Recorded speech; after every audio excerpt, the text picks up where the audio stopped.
ॐ अज्ञानतिमिरान्धस्य ज्ञानाञ्जनशलाकया चक्षुरुन्मिलितं येन तस्मै श्रीगुरवे नमः। वाञ्छाकल्पतरुभ्यश्च कृपा सिन्धुभ्यैव च पतितानां पावनेभ्यो वैष्णवेभ्यो नमो नमः। नमो महावदन्याय कृष्णप्रेमप्रदायते कृष्णाय कृष्णचैतन्य नाम्ने गौरत्विषे नमः। हे कृष्ण करुणा सिंधो दीनबंधो जगत्पते गोपेश गोपिका कांत राधा कांत नमोस्तुते। तप्त कांचन गौरांगी राधे वृंदावनेश्वरी वृषभानुसुते देवी प्रणमामि हरिप्रिये।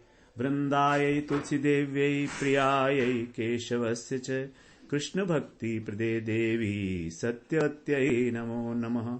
श्री कृष्ण चैतन्य प्रभो नित्यानंद श्री अद्वैत गदाधर शिवासादि गौर भक्त वृंद।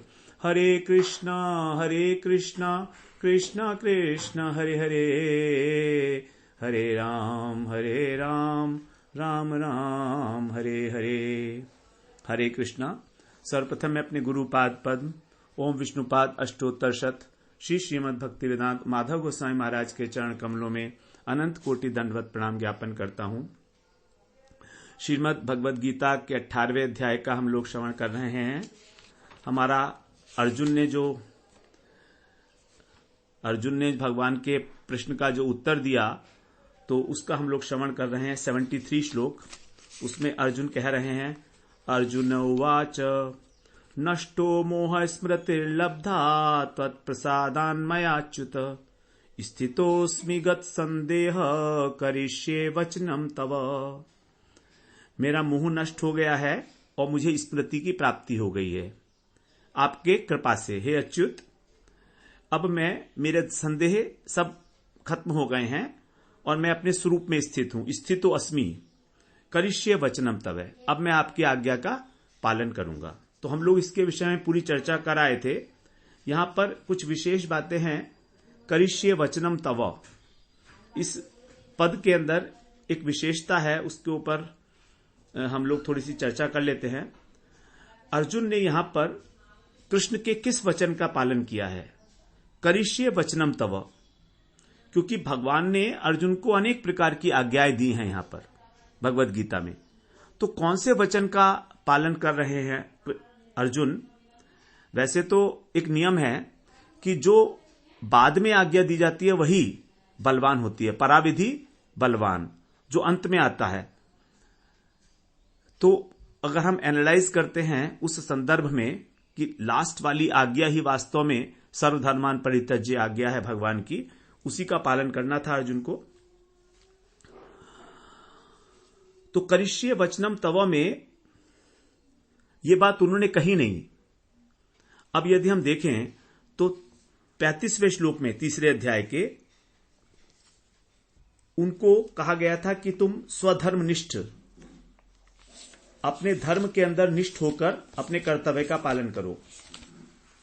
35वें श्लोक में भगवान ने कहा था, इनडायरेक्टली कहा था, श्रेयान स्वधर्मो विगुण परधर्मा स्वानुष्ठितात। अथवा 18वें अध्याय के 46वें श्लोक में भी यही बात कही थी, स्वकर्मणा तब अभ्यर्च, अपने कर्म के द्वारा उसकी अर्चना करो, उस परमात्मा की अर्चना करने के लिए कहा गया था। तो स्वधर्म का पालन ये पहली आज्ञा थी भगवान की।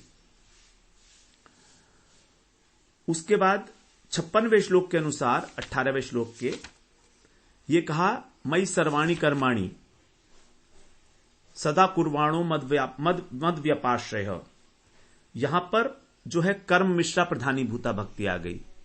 तो स्वधर्म का आचरण तो वर्णाश्रम धर्म का पालन हो गया, सिंपल। कर्म मिश्रा प्रधानी भूता की बात हुई, सर्व कर्माणि अपि सदा कुर्वाणो मद व्यपाश्रय। सभी कर्मों को करते हुए मेरा आश्रय लेकर तुम मेरी कृपा प्रसाद से और शाश्वत पद को प्राप्त होगे। इसका भी पालन अर्जुन ने नहीं किया। स्वधर्म का पालन भी नहीं किया अर्जुन ने, कर्म मिश्रा प्रधानी भूता भक्ति का पालन भी नहीं किया। फिर 1866वें श्लोक में 1966 नहीं 66 श्लोक जो है सर्वधर्मान परित्यज्य, इसके अंदर भगवान ने जब कहा कि शरणागति लो, तो अर्जुन ने युद्ध किया। भगवान की शरणागति लेकर भगवान की आज्ञा का पालन किया। तो जो शुद्ध भक्त होता है, जो शरणागत भक्त है, उसकी कोई स्वतंत्र इच्छा नहीं होती। वो अपने जो प्रियतम है, अपने जो प्रेमास्पद प्रभु हैं उसके, उन्हीं के लिए चेष्टा करता है, उनकी प्रसन्नता के लिए। और कृष्ण को भी यही अभीष्ट है, क्योंकि अर्जुन को भगवान ने कहा था निमित्त मात्रम भव सव्यसाचिन, कि तुम केवल निमित्त मात्र बनो इस युद्ध के अंदर, किसी प्रकार का धर्म तुमको नहीं निभाना है।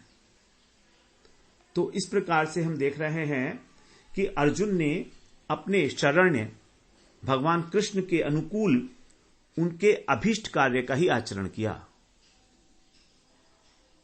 उन्होंने न तो स्वधर्म का पालन के अंतर्गत युद्ध नहीं किया, ना ही उन्होंने कर्म मिश्रा प्रधानी भूता भक्ति के अंतर्गत युद्ध किया। यद्यपि भगवान ने ये सब बातें अर्जुन को कही थी पहले करने के लिए, लेकिन इसका कारण यह था कि अर्जुन को भगवान ने स्टार्टिंग में ही अनन्य भक्ति का, शुद्ध भक्ति का आधिकारिक जीव नहीं माना। एक्चुअली अर्जुन के लिए नहीं है भगवत गीता, ये बात हम अपने पीछे बैक में रखनी चाहिए हमेशा माइंड के, हमारे लिए है। तो क्रमशः भगवान जो है मनुष्यों का अधिकार बढ़ा रहे हैं, और सब लोग भगवत गीता में अपने अपने अधिकार के अनुसार ही चेष्टा करते हुए देखे जाते हैं भगवत गीता के अनुसार। तो सबसे पहले स्वधर्म का आचरण, उसके बाद गुणी भूता भक्ति, उसके बाद प्रधानी भूता भक्ति, उसके बाद फिर जो है शुद्ध भक्ति, और उसके बाद फिर रागानुगा भक्ति। तो गुणी भूता भक्ति, प्रधानी भूता भक्ति का भगवान उपदेश देते रहे 9वें अध्याय में, 7वें अध्याय में, फिर पहले 3रे अध्याय में, 6ठे अध्याय में, लेकिन और दूसरे अध्याय में उनको भगवान ने आशीर्वाद भी दिया 45वें श्लोक में, निस्त्रय गुणियो भवार्जुन। यही आशीर्वाद प्रकारांतर से मामेकम शरणम ब्रज में चरितार्थ हुआ। निस्त्रय गुणियो भवार्जुन, तुम तीनों गुणों से अतीत हो जाओ। अब इसको चरितार्थ कैसे करेंगे इस आशीर्वाद को? इसके लिए ही भगवान ने आज्ञा दी मामेकम शरणम ब्रज। जब तुम मेरी शरण में आ जाओगे तो तुम गुणातीत हो जाओगे। तो इसके इस अंदर जो ध्वनि है मामेकम शरणम ब्रज में, वही दूसरे अध्याय के 45वें श्लोक वाली ही बात है, निस्त्रय गुणियो भवार्जुन, जो आशीर्वाद दिया था भगवान ने वहां पर। तो इस प्रकार अर्जुन ने भगवान का भक्त होते हुए ही भगवान की आज्ञा का पालन किया। 65वें श्लोक में भगवान ने कहा था ना, मन मना भव मद भक्तो मद्याजी माम नमस्कुरु। तो भक्त होकर भगवान कृष्ण की, अर्जुन ने भक्त होकर भगवान की आज्ञा का पालन किया है। जो उन्होंने भगवान अर्जुन का हित ध्यान में रखते हुए कही थी, ततो वक्ष्यामि ते हितम। तो अब एक बात बिल्कुल क्लियर हो गई है कि अर्जुन ने न तो स्वधर्म का पालन किया, न कर्म मिश्रा, न गुणीभूता भक्ति का पालन किया, न प्रधानीभूता भक्ति का पालन किया, अपितु भगवान के जो आशीर्वात्मक वचन थे 45वें श्लोक में दूसरे अध्याय के, निस्त्रय गुणियो भवार्जुन, उसको चरितार्थ करने के लिए भगवान का भक्त होकर भगवान की पूर्ण शरणागति लेकर मामेकम शरणम ब्रज के अनुसार, भक्त के अनुसार आचरण किया, भगवान की आज्ञा का पालन किया। करिष्ये वचनम तव। तो ये करिष्ये वचनम तव का रहस्य है कि कौन से वचन का पालन अर्जुन एग्जैक्टली कर रहे हैं। तो 64वें श्लोक से लेकर यदि हम देखें तो 64, 65 और 66, 3 श्लोक 65 और 66 में भगवान ने सर्वगुह्यतम उपदेश बताया, मन मना भव मद भक्तो मध्याजी माम नमस्कुरु सर्वधर्मान परित्यज्य। और 64वें श्लोक में इसको बताया कि सर्वगुह्यतम ज्ञान है ये। इन 3 श्लोकों को हम भगवान के द्वारा कही गई 3 श्लोकी उपसारांगात्मक गीता मान सकते हैं। त्रिश्लोकी उपसंहारात्मक गीता। चतुश्लोकी गीता तो हम 10वें अध्याय में श्रवण कराए हैं, 8वें अध्याय से 11वें अध्याय तक, लेकिन इसको इस प्रकार भी माना जा सकता है। ये ऐसा कोई स्टैंडर्ड नहीं है, लेकिन क्योंकि ये अत्यंत महत्वपूर्ण है, कृष्ण की पूर्ण शरणागति लेकर और कृष्ण की प्रीति के लिए सर्वस्व अर्पण करना, कायिक, वाचिक और मानसिक अनुशीलन, यही गीता का चरम उद्देश्य सिद्ध होता है। मनमना भाव से मानसिक अनुशीलन है। मनमना भाव, मेरे मन वाला हो जा, ये मानसिक अनुशीलन है कृष्ण का। मध्याजी से कायिक अनुशीलन है, शरीर के द्वारा सेवा की जाती है ना। और नमस्कुरु में वाचिक अनुशीलन है। तो युद्ध करना भी एक प्रकार का कायिक अनुशीलन कहा जाएगा यहां पर। तो युद्ध करके भी यहां पर कृष्ण का ही अनुकूल्यन अनुशीलन कर रहे हैं, इसलिए यही उत्तमा भक्ति है। अनुकूल्यन कृष्णानुशीलनम भक्तिर उत्तमा। और सर्वधर्मान परित्यज्य का भी यही आचरण है, यही तात्पर्य है कि युद्ध रूपी धर्म से संबंधित जितने भी शास्त्रीय विधान हैं, उन सभी कर्तव्य भावनाओं को त्याग दो। जितने भी विधान किए गए हैं कर्तव्य कर्म से संबंधित शास्त्रों में, उनको त्याग दो और अब शरणागति की भाव से प्रेरित होकर और शुद्ध भक्ति के उद्देश्य से कृष्ण की प्रीति के लिए आचरण करो। तो अर्जुन का वही आचरण अर्जुन को युद्ध में लगाता है। दोबारा सुनिए, शास्त्रों के विधान के अनुसार जो कर्तव्य कर्म है, उस प्रकार की भावना से प्रेरित नहीं होना है। शरणागति की भावना से प्रेरित होना है, शुद्ध भक्ति के अंतर्गत, शुद्ध भक्ति के उद्देश्य से, कृष्ण की प्रीति के लिए अर्जुन ने युद्ध किया। अर्जुन का आचरण होना चाहिए था और हुआ। तो अर्जुन के द्वारा आचरण जिस भावना से किया गया, उस भावना के अनुसार ही उनको फल की प्राप्ति होगी। अब क्योंकि अर्जुन के युद्ध करने का कारण शरणागति को लेकर है, शुद्ध भक्त के रूप में, तो उसका फल जो है वो भी उसके अनुसार ही मिलेगा। और वही फल है मामे वैश्यसी, जो 65वें श्लोक में कहा, मामे वैश्यसी सत्यम ते प्रतिजाने प्रियोसी में, अर्थात भगवत प्राप्ति।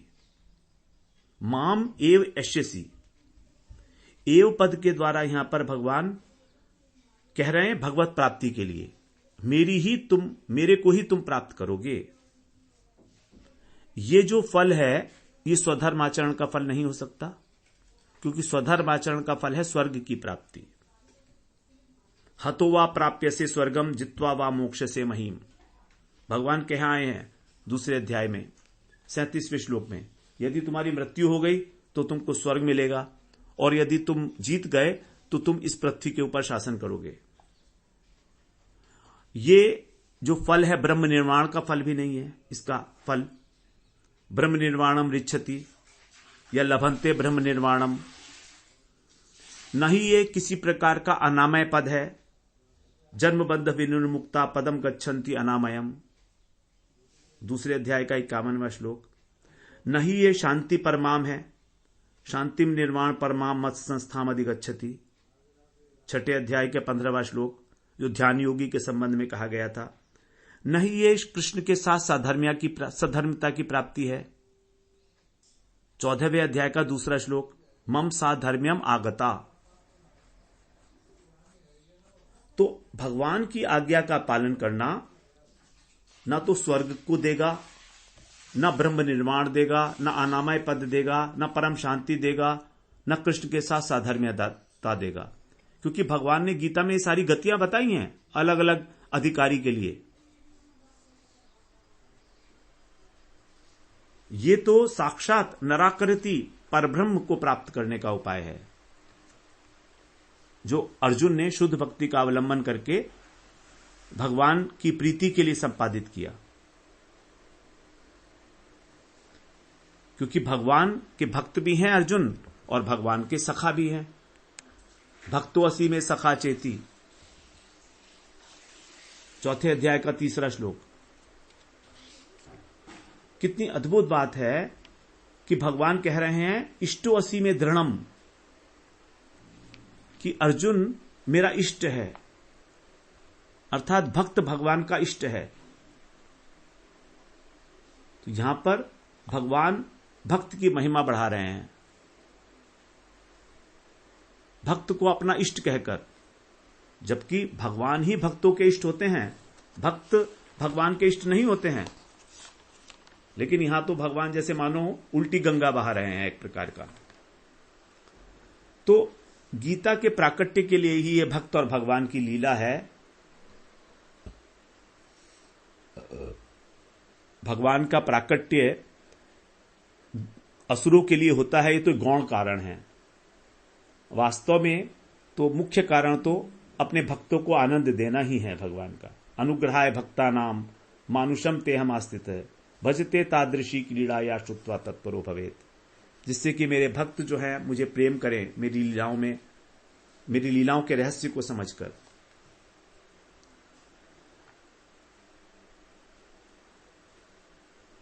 तो इस प्रकार से भगवान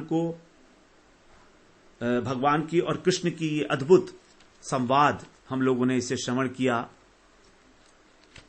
यहां पर भागवत धर्म का वर्णन किया गया है।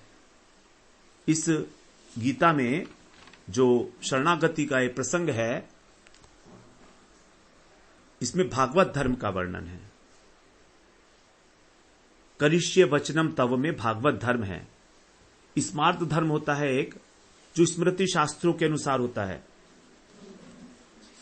उसमें स्वधर्म को ही केंद्र में रखा जाता है और कुछ अंशों में उसमें भक्ति मिश्रित होती है। इसलिए हम स्मार्त धर्म को कर्म प्रधान गुणीभूता भक्ति कह सकते हैं।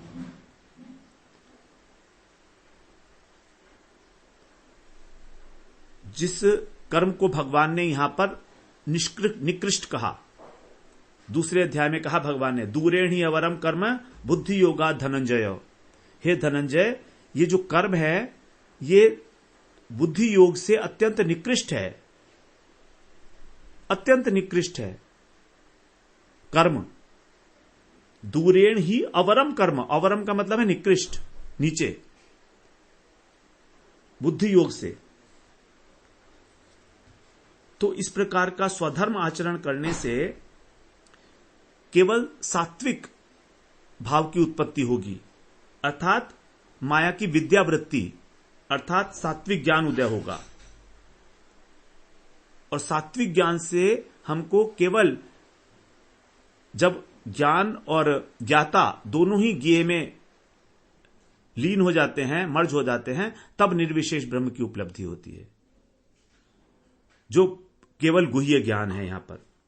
लेकिन भागवत धर्म जो है वो बिल्कुल विलक्षण है।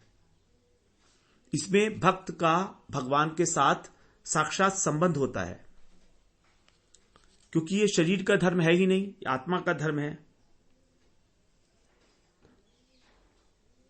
और मनुष्य मात्र के लिए सुलभ है, ये नित्य धर्म है मनुष्य मात्र का भागवत धर्म। स्मार्त धर्म देह प्रधान होता है, कर्म प्रधान होता है, जबकि भागवत धर्म आत्मा प्रधान, भगवत निष्ठा प्रधान होता है। यह अंतर है। स्मार्त धर्म में शम का अर्थ होता है मन को वश में करना।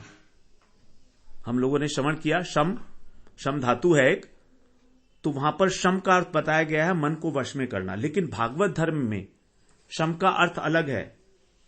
वो कहते हैं भगवान में बुद्धि की निष्ठा, शमो मन निष्ठता बुद्धे। भगवान ने बोला है 11वें स्कंध के 19वें अध्याय के 36वें श्लोक में। तो शम की परिभाषा ही भागवत धर्म में अलग है। भगवान के अंदर निष्ठा को शम कहा गया है। इस शम धातु से ही शांति शब्द बनता है।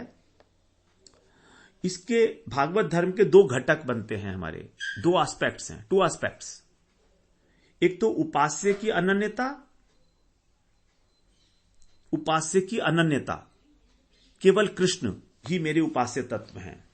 सभी देवी देवताओं की उपासना का परित्याग करके जब भगवान की ही उपासना की जाती है, क्योंकि भगवान ने स्वयं ही कहा है कि वो सब अत्यंत तुच्छ है, अविधि पूर्वक है। ते अपि मामेव कौन्तेय तंति अवधि पूर्वकम, 23वां श्लोक 9वें अध्याय का। देवान देव यजो यान्ति मद्भक्ता यान्ति मामपि। देवताओं का भजन करने वाले देवताओं को प्राप्त करते हैं और मेरा भजन करने वाले मुझे प्राप्त करते हैं। तो इसके अंदर जो है भगवान ही एकमात्र उपास्य तत्व हैं। किसी कामना के वशीभूत होकर यदि देवताओं की उपासना की जाए तो वो भक्ति नहीं है। यदि सकामी पुरुष भी देवताओं की उपासना ना करके भगवान की उपासना करेगा तो उसको फल भी मिलेगा। ऐसा नहीं है फल नहीं देंगे भगवान। अकामे सर्व कामो व मोक्ष कामो उदारधि त्रिवेण भक्ति योगेन यजते पुरुषम परम, यजेत पुरुषम परम। 3 प्रकार के लोग भगवान की उपासना करते हैं जिनमें किसी प्रकार की कोई कामना नहीं है, अथवा उनकी बहुत सारी कामनाएं हैं, अथवा जो मोक्ष कामी हैं, जिनको मोक्ष की इच्छा है। भक्त तो है ही, भक्त की बात अलग है, यहां पर भक्त की बात ही नहीं की है। तो ये 3 भी अपनी अपनी इच्छाओं के लिए, भक्त तो एक्चुअली अकाम नहीं है, भक्त भक्ति काम है। ऐसा नहीं मान सकते कि हम भक्त जो है उसकी कोई कामनाएं नहीं है। भक्त की कामना है कि भगवान की भक्ति मिले उसको, तो उसको हम अकाम ना कह के, निष्काम ना कह के भक्ति काम कहते हैं। क्योंकि भक्ति की कामना है इसलिए भक्ति काम है भक्त भगवान का। तो भागवत धर्म में विशेषता यह है कि 2 प्रकार की अनन्यता सिद्ध होनी चाहिए। एक तो उपास्य तत्व की अनन्यता और एक साधन की अनन्यता। साध्य की अनन्यता और साधन की अनन्यता। साधन की अनन्यता के लिए भगवान ने कहा सर्वधर्मान परित्यज्य।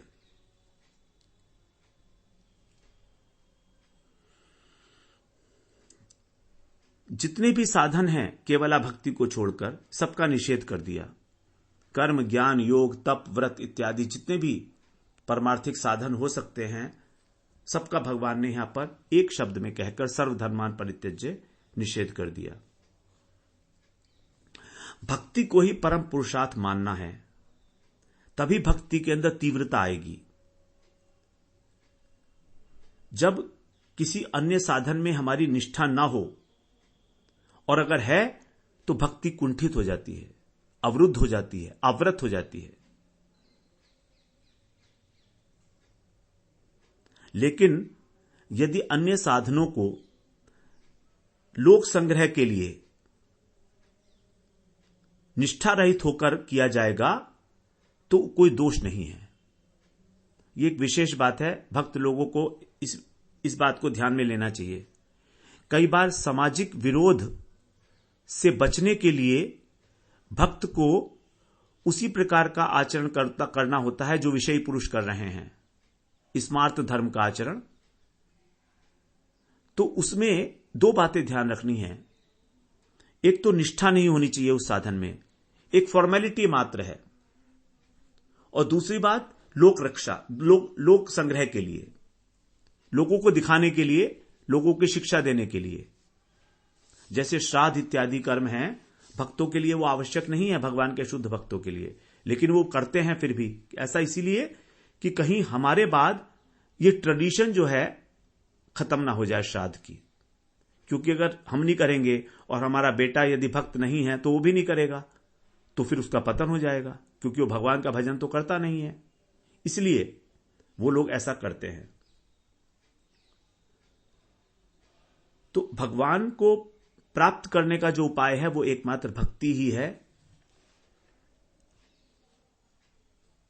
वही उसी में हमारी को निष्ठा होनी चाहिए। भगवान ने जो भोले भाले लोग हैं उनको सुगमता से अपनी प्राप्ति कराने के लिए जो उपाय बताया गया है उसी को भागवत धर्म कहा है। 11वें स्कंद के दूसरे अध्याय में कह रहे हैं भगवान, ये 34वें श्लोक में, ये वही भगवता प्रोक्ता उपाया ही आत्मलब्धये अंजह पुमान अविदुषाम विद्धि भागवतान हितान। उसी को भागवत धर्म समझो जो भगवान ने भोले भाले लोग हैं, अबोध हैं, अज्ञानी हैं, उनको अपनी प्राप्ति के लिए उपाय बताया है। कायेन वाचा मन से इंद्रियर्वा बुद्धि आत्मा वानुसर स्वभावात् करोमि यत्तत् सकलम परस्मै नारायणात् एति समर्पयेतत्। अपने शरीर से, मन से, वाणी से जो भी कार्य करते हैं सब भगवान को समर्पित है। जो कुछ भी किया जा रहा है ये सबसे आसान भागवत धर्म है।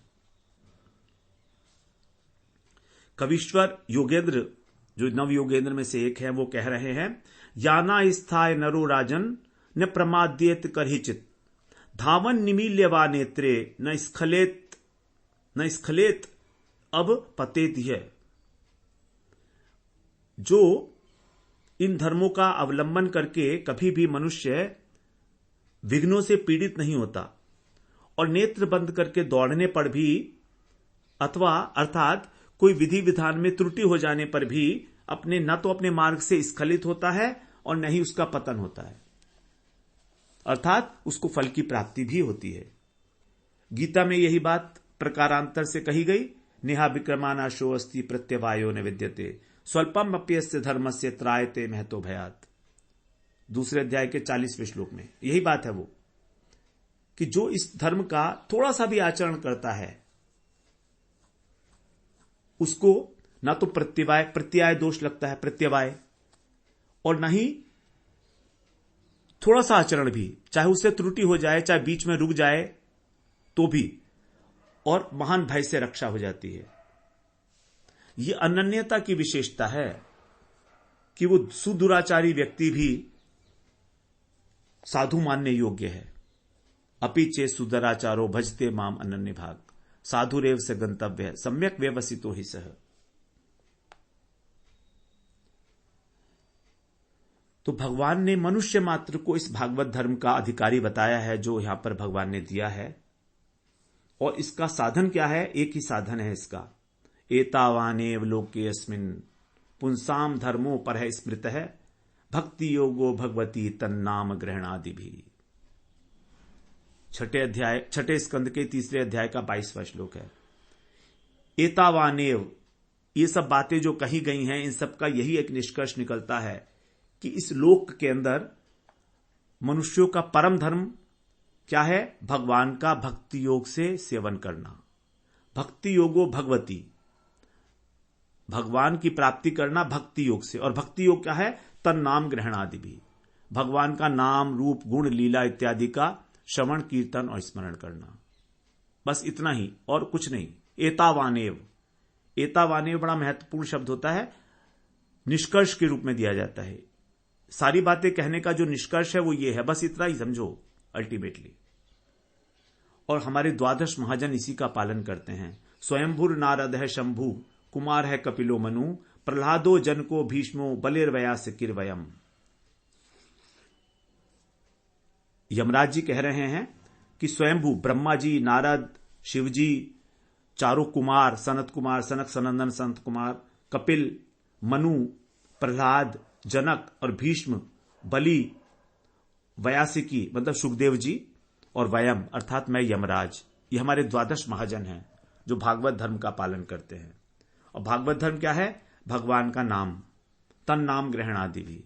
तो भगवान का नाम इस कलयुग के अंदर केवल एकमात्र वही साधन बनता है हमारा, जिसका उपदेश भागवत में दिया गया है विस्तृत रूप से। शरणागति लेने के बाद फिर भगवान का नाम लेना, भगवान का ही भजन करना, यही एकमात्र जीवन का परम धर्म है। यही हमारा एकमात्र उद्देश्य है। यही है हमारी भगवत गीता का अंतिम चरण, जहां पर भगवान ने इस प्रकार से, अर्जुन ने इस प्रकार से भागवत धर्म में प्रतिष्ठित होने के लिए वचन दिया भगवान को, करिष्ये वचनम तव, अब मैं आपके वचनों का पालन करूंगा। तो भगवान ने जो है वो भागवत धर्म का उपदेश दिया है गीता भागवत में अपने मुख से, बड़ा सरल सा उपाय। और वो सरल सा उपाय यही है, भगवान की शरणागति लेकर भगवान का भजन करना। तो हम लोगों ने अर्जुन के उत्तर को बहुत विस्तृत रूप से श्रवण किया। यहां पर कृष्ण और अर्जुन, इन दोनों का जो संवाद है, यहां पर ये अपनी पूर्णता को प्राप्त होता है। एक बहुत लंबी यात्रा हमारी रही है यहां तक पहुंचने के लिए। अब इसके बाद 74वें श्लोक से 78वें श्लोक तक 5 श्लोकों में संजय जी अपने हृदय के उद्गार प्रकट करेंगे। तो हम लोग उस 10वें प्रकरण का श्रवण करेंगे कल से। वांछा कल्पतरुभ्यश्च कृपा सिंधुभ्य एव च पतितानां पावनेभ्यो वैष्णवेभ्यो नमो नमः।